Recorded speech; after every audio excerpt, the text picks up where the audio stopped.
what are some of the strategies, the actual practical strategies that you would recommend really for anyone, but in our case, teachers and leaders, when they're feeling like they're not good enough or they can't cut it?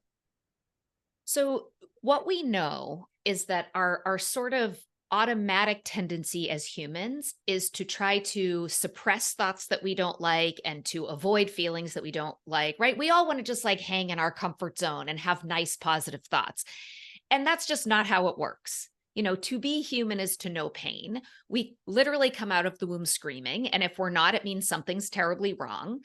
So to experience stress and anxiety and all of the full range of emotions is truly what it is about to be a human being. And so what I would want that mindset shift to look like is the thoughts and feelings you have that are uncomfortable, that you don't love, they are not your enemy.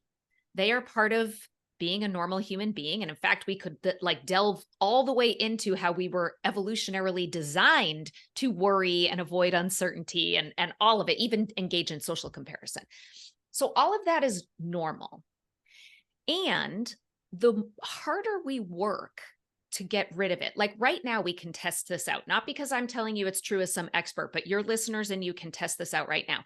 If you just try as hard as you possibly can to not think about a red balloon, and, we can give a little bit of time or we can give people homework later. Like, just try as hard as you can not to think of a red balloon. And, you could even pick another object nearby and try to I have a pink lamp. So I could go pink lamp, pink lamp, pink lamp to try to make me not think of the red balloon. And what you'll notice happens, balloons are going to start popping up behind your pink lamp. And you're going to start thinking about Pennywise and singing 99 red balloons. And right, this is just the way brains work. The more we try to push things away, the more present they become. And so that's an example with thoughts. Feelings are the same. And the best metaphor I love for this that I think really hits this home when you try to suggest people change their relationship to thoughts and feelings is if I were to hook you, your listeners, up to a machine, like a lie detector, but it tells me how stressed or anxious you are. And I say, whatever you do, just don't get stressed or anxious. You'll be totally fine. But if you do get stressed or anxious, it's going to deliver a lethal shock and you're going to die. But just don't get anxious and you'll be totally fine. What's going to happen? You're anxious, right? Exactly. And you're dead.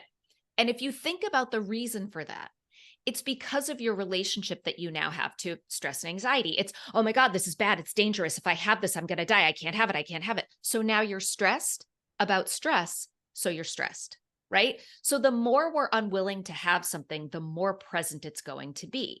So the alternative to that is like observing your thoughts without trying so hard to change them or push them away and making space for the discomfort, whether it's physiological sensations or emotions.